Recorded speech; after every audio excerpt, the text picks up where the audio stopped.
Louvado seja o nome do nosso Senhor Jesus Cristo. Para sempre seja louvado.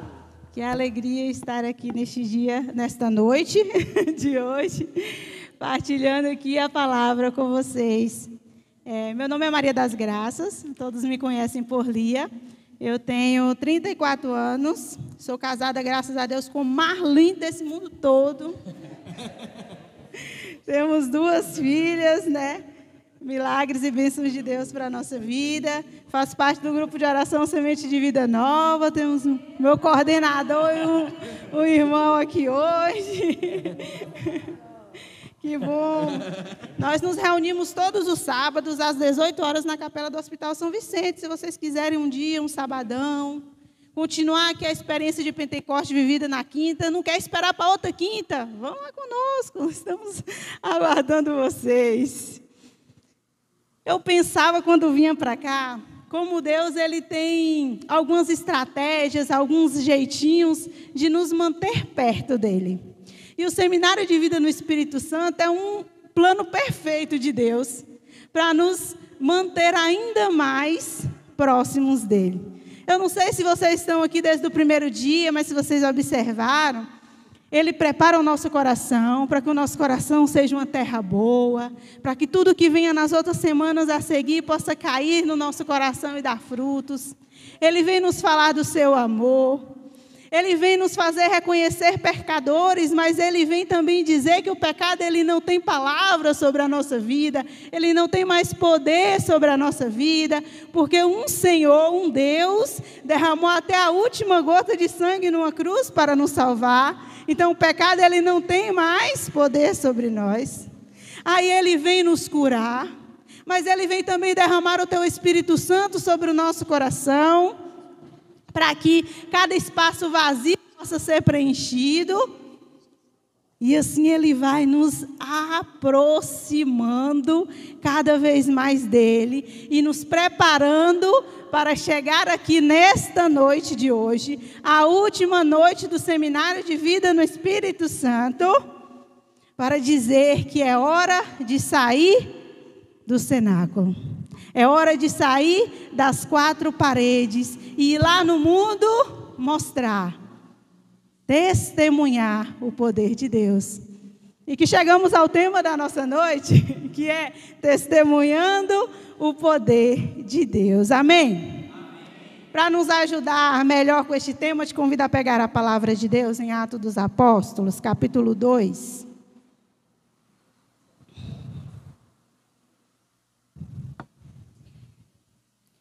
Vamos começar no versículo 14, mas nós vamos pular. Atos dos Apóstolos, capítulo 2.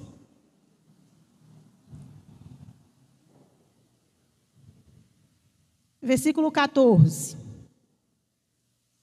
Pedro, então, pondo-se de pé em companhia dos 11, com voz forte lhes disse: Homens da Judéia, e vós todos que habitais em Jerusalém, seja-vos isto conhecido e prestai atenção às minhas palavras. Vamos para o versículo 32.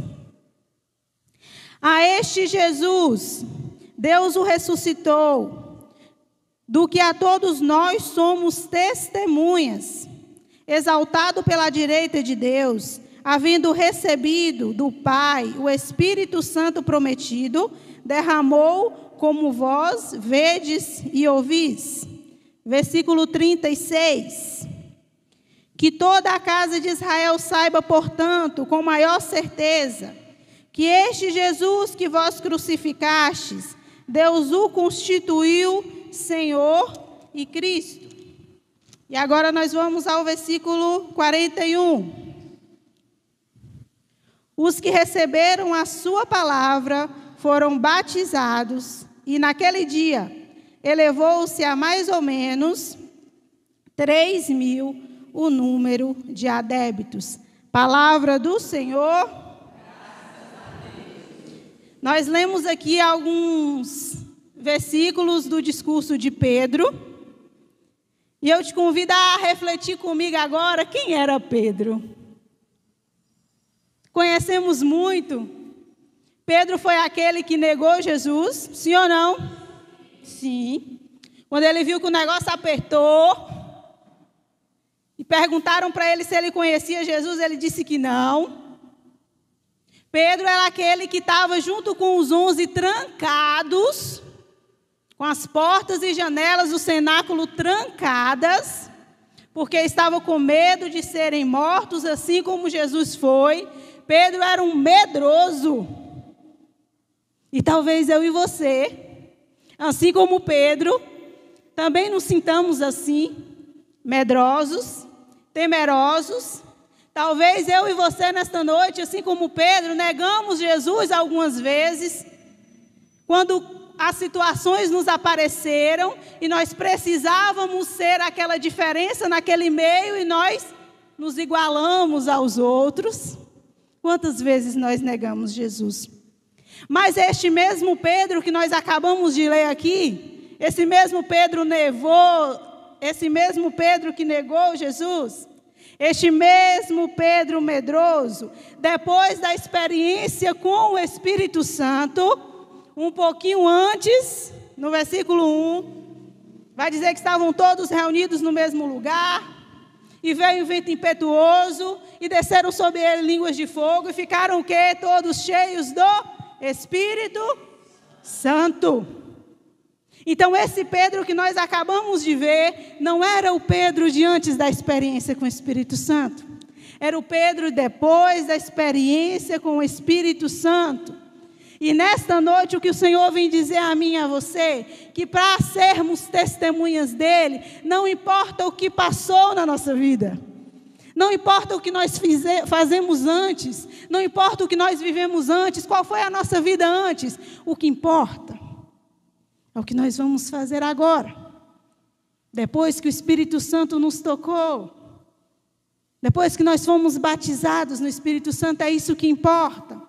Porque muitas vezes o nosso coração tende a nos boicotar, a dizer, não, eu não posso ser essa testemunha. Eu não posso testemunhar o poder de Deus, porque outrora eu fiz algumas coisas. Outrora eu vivi e pisei em alguns lugares, e as pessoas vão me acusar. Nosso coração tende a nos boicotar.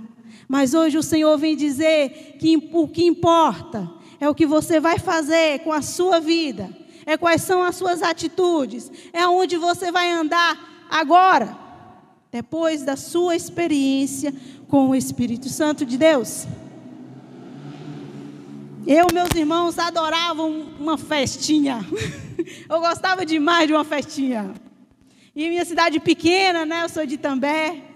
Então eu estava em tudo. Eu estava em São João, e Natal, e Ano Novo, aniversário da cidade. O que tivesse eu estava lá. E eu lembro que eu fiz a minha experiência com o Senhor em setembro. Em dezembro tinha uma festinha. E eu fui, lógico, né? E eu cheguei lá. Eu olhei assim, parecia um lugar tão distante que eu nunca tinha visto na vida. E eu não vi ninguém conhecido. E tinha um trio lá e umas mulheres bonitas dançando, com as roupas lindas, maravilhosas. E eu olhei assim, eu falei, meu Deus, onde é que eu estou? E o Senhor falou no meu coração na hora, aqui não é mais o seu lugar. E eu virei-me e voltei para a minha casa, porque eu tinha tido uma experiência com o Senhor. Lá não era mais o meu lugar, lá não era mais o lugar onde eu tinha que pisar, mas sim aonde o Senhor me mandasse. Amém? E aí no seu coração, o que veio agora? Onde são os lugares que você não deve mais estar? Quais são as músicas que você não deve mais escutar? Pode não parecer, mas eu gostava de um funk. Menino do céu, adorava. Quais são as músicas que você não precisa mais escutar? Porque o Senhor, Ele já te preencheu de uma maneira. Você não precisa mais se preencher de nada. De nada que não seja dEle. Que o Senhor te convença nesta noite. O Senhor venha convencer o seu coração de que você é uma pessoa nova, pessoa renovada, transformada. Esse seminário de vida no Espírito Santo nunca foi e nem será por um acaso que você esteve aqui. mas é uma estratégia de Deus para transformar a sua vida e para te trazer e manter próximo, perto dele, perto do seu coração. Irmãos, hoje nós vivemos num mundo muito doente de tudo que você pode pensar. E nós precisamos que no meio deste mundo doente existam pessoas sãs, pessoas curadas, pessoas restauradas, para dizer que ali não é o fim último, que existe um Deus que cura, um Deus que salva, um Deus que liberta, um Deus que restaura, um Deus que preenche todo e qualquer vazio. E você e eu somos chamados a ser estas pessoas lá no mundo, a testemunhar que o Senhor é poderoso para fazer infinitamente mais. Somos eu e você os escolhidos. Olha que graça para nós. Olha para o irmão que está do lado e fala: você é escolhido, hein? Parabéns. Porque não é qualquer um, não. Você é especial, hein? Parabéns. E esse anúncio, irmãos, que nós somos chamados a fazer, ele é um anúncio que acusa? Não. É um anúncio com alegria. Porque aquele que é batizado no Espírito Santo tem uma alegria inexplicável. Tem uma coisa que você olha e fala: meu Deus, como esse irmão está assim. Passa por tantas coisas e continua sorrindo. Vive tantas coisas e continua alegre. É uma alegria que o mundo ela não pode nos dar. E nem nós sabemos explicar. Porque é uma alegria que o Espírito Santo ele derrama sobre aqueles a quem o clama.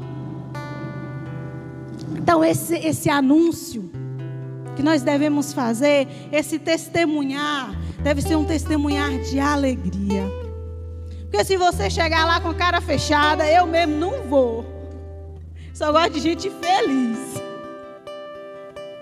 Quantas pessoas você vai arrebatar se você lá chegar lá com a cara fechada, dizer: olha, você tem que fazer isso? Não. Seja feliz, com seu sorriso no rosto. Aqui no discurso de Pedro, no último versículo que nós lemos, vai dizer que ele converteu 3.000 pessoas. O primeiro discurso dele, ele converteu 3.000 pessoas. E eu e você somos chamados também a converter 3.000 pessoas, se assim o Senhor quiser para mim e para a sua vida. Mas em primeiro lugar, nós somos convidados a converter talvez uma, ou duas, ou três, lá na nossa casa, no nosso trabalho, nos nossos estudos, na nossa escola, faculdade, lá no mundo, fora dessas quatro paredes, porque da porta para dentro é muito fácil ser de Jesus, difícil ser de Jesus da porta para fora.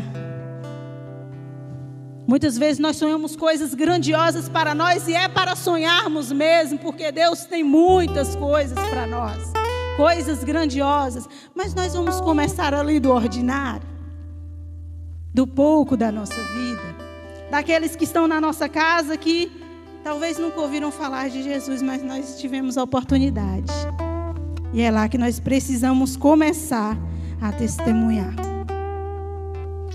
Talvez venha na sua cabeça uma ideia maravilhosa de pegar uma caixa de som e falar: não, eu vou pregar, porque eu sou convertido, né? Eu vou lá pro terminal com minha caixinha, né? E vou falar de Jesus. Se o Senhor colocar no seu coração, que seja. Mas muitas vezes, para testemunhar, nós não precisamos dizer nenhuma palavra. Muitas pessoas dizem que essa é uma frase de São Francisco, mas não tem muita certeza, né? Não tem comprovação. Mas que vai dizer assim a frase: pregue o evangelho a todo tempo. Se necessário, use palavras. Pregue o evangelho a todo tempo. Se necessário, use palavras. Porque o Senhor nos convida a pregar com a nossa vida. com as nossas atitudes no nosso dia a dia. E o nosso testemunho, irmão e irmã, nunca, jamais será para engrandecer a nós, mas sim para engrandecer o Senhor, que é poderoso, o Senhor que é grandioso. Não a mim e a você que somos um nada e menos que um nada, e que sejamos assim para sempre. Que o Senhor cresça em nós cada dia mais, que nós diminuamos, mas sempre para engrandecer o nome do Senhor, para proclamar o que esse Deus poderoso fez por nós. E não precisa ter medo. E se tiver, vai com medo mesmo. Vai com medo mesmo, porque o que o Senhor tem para você a partir do dia de hoje é algo grandioso. É algo grandioso. E você só precisa se abrir a Ele. Só precisa se abrir a esta graça. Eu queria testemunhar um pouquinho para vocês, como o tema é testemunhando o poder de Deus. Queria testemunhar um pouquinho para vocês o poder de Deus na minha vida. Quando eu rezava, eu perguntava: Senhor, qual delas eu vou falar? Foram tantas manifestações do poder de Deus na minha vida, depois do momento que eu tive a experiência com o Senhor, que eu fiquei na dúvida do que trazer aqui para vocês, mas eu vou trazer a mais recente. A mais recente não. Vou trazer uma das últimas aí. Vou trazer um pouquinho da nossa história, eu e meu marido. Nós ficamos 10 anos tentando engravidar e não conseguíamos. 10 anos e meio, como diz ele. Eu sou de uma família numerosíssima. Minha mãe tem 7 filhos, minha primeira irmã tem 8 filhos, a minha outra tem 3 e vai indo assim. Então é muita gente. E eu tinha o desejo no meu coração de ter uma família numerosa, porque é maravilhoso. Só quem vive sabe. Eu amo. Todo mundo falando junto ao mesmo tempo, ninguém entende nada, parece que está brigando, mas está só conversando. É maravilhoso. Qualquer situação que você precisa, tem 50 mãos para te ajudar, é fantástico. E eu sempre tive esse desejo no meu coração de ter uma família numerosa. E eu casei com 21 anos, nunca tomei nada e nem fiz nada, para que a gestação não viesse. E aí, completamos 1 ano de casado, eu não engravidei. Comecei a me preocupar, mas nem tanto, eu só tinha 21 anos, né? Eu tinha 22, né? Tem tempo ainda, né? E após 3 anos dessa luta de não vir o nenê, eu resolvi começar a investigar o que é que estava acontecendo. E aí fiz os primeiros exames, não deu nada. Vamos aprofundar mais um pouco, fiz outros exames, não deu nada. Sempre escutava assim: você é saudável, tá tudo bom, tá tudo lindo, tá tudo certo. E aí vamos aprofundando exames, irmãos, que eu gosto nem de lembrar, muito dolorosos, mas eu fiz, porque eu precisava entender o que estava acontecendo comigo. E chegou um tempo que a médica disse: ó, você tá tudo bem, tá tudo ótimo, precisa investigar seu marido agora. E aí eu não queria investigar meu marido, não queria colocá-lo nesta situação, mas precisei. E aí ele fez todos os exames necessários, tudo ótimo. E já tinham se passado 7 anos. E eu lembro que quando chegou no 8º ano, para mim foi assim, terrível. E a testemunha do poder de Deus chegou a um ponto de não acreditar mais nas promessas de Deus na sua vida. Eu não acreditava mais. Falei: já se passaram 7 anos. Se não foi agora, não vai ser mais. Não foi quando eu tinha 21, 22, 23. Eu vou fazer 30.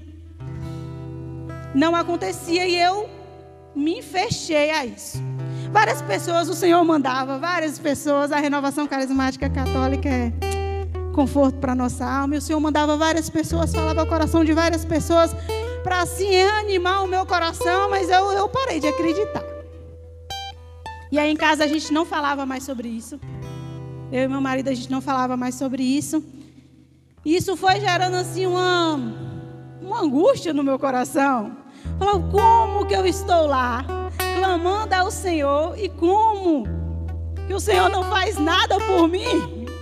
A sensação que eu tinha é a passagem que os discípulos estavam no barco, o mar agitava, as ondas balançavam o barco, parecia que o barco ia virar e Jesus estava dormindo. A sensação que eu tinha é essa, eu falava, Jesus, que horas que o Senhor vai acordar? Porque está difícil aqui o negócio. E aí eu lembro que foi uma irmã assim, muito especial. Chegou na minha casa, ela dormiu lá, tinha um encontro. E ela olhou para mim e disse assim, o Senhor precisa que você tenha fé.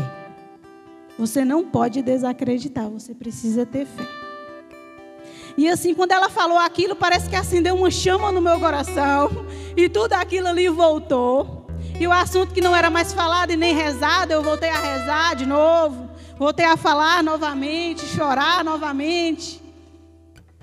E aí um dia eu estava ajoelhada em casa, chorando, rezando, pedindo a Deus. E aí a sensação que eu tive era que se eu esticasse o braço, eu conseguiria pegar assim. E Deus falou no meu coração, é a hora. A hora chegou.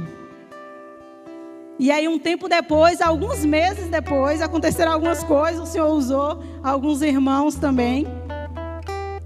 E 10 anos e meio depois, de todas as tentativas de medicamentos, de exames, o Senhor nos deu a graça de engravidarmos da nossa primeira filha, Maria Vitória, para a honra e glória de Deus. Mas aquele sonho da família numerosa ainda tinha, né? Eu falei, não, tá bom, né? Para quem não ia ter nenhum, tá ótimo, graças a Deus. Mas Deus é poderoso, né? Para fazer infinitamente mais, sim ou não? 5 meses depois que Maria Vitória nasceu, olha a Helena aí.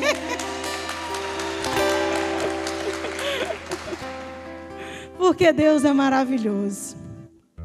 Talvez você possa pensar, talvez você possa se sentir hoje assim como eu.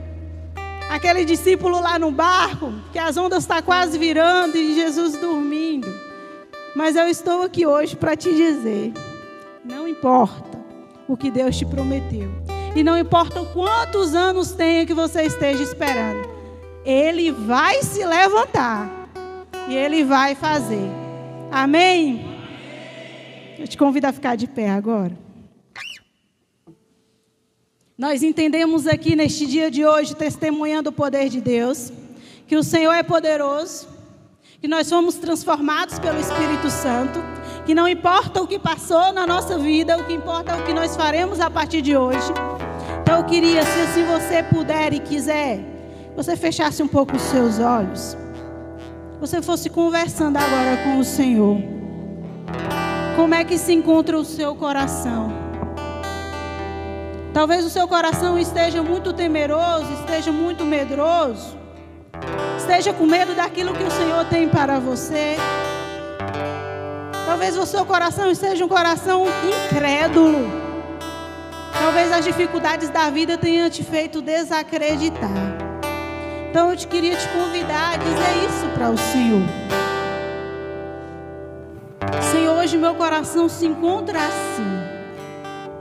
Senhor, humanamente falando, eu não tenho condição de ser uma testemunha tua. Eu olho para aquela situação da minha vida, Senhor, e eu sinto que eu não tenho condições. Vá se entregando ao Senhor e vá confiando nele e diga, Senhor, eu creio que tu podes, Senhor, fazer na minha vida. Eu abro as portas do meu coração para que tu possas fazer. Eu me abro ao teu querer, Senhor. Eu me abro à tua vontade, Senhor. Eu me abro àquilo que tu queres na minha vida. Eu me abro, Senhor, inteiramente e me entrego em vossas mãos. Faça de mim aquilo que tu queres, Senhor. Faça de mim aquilo que tu queres, Senhor. E já, depois de ter entregado a sua vida ao Senhor, eu te convido a proclamar o senhorio de Jesus sobre a sua vida. Proclamar que Ele é sim poderoso para fazer infinitamente mais. E que você crê nisso, vai avivando esta chama em seu coração, vai voltando esta fé em teu coração, dizendo: o Senhor é poderoso para fazer. Eu creio, Senhor, que o Senhor vai fazer. Eu creio que o Senhor vai realizar. Muitas vezes eu desanimo, Senhor, mas eu sei, eu reconheço que Tu és poderoso para fazer infinitamente mais, Senhor, do que eu posso pedir, sonhar ou imaginar. E vamos cantar assim, irmãos, declarando que este Deus poderoso pode e vai fazer na minha e na sua vida infinitamente mais. Ele é poderoso para fazer muito mais, infinitamente mais do que você tem pedido. Porque Deus quer para você muito mais. E Ele tem preparado para você muito mais. Se creres, verás a glória de Deus. Amém?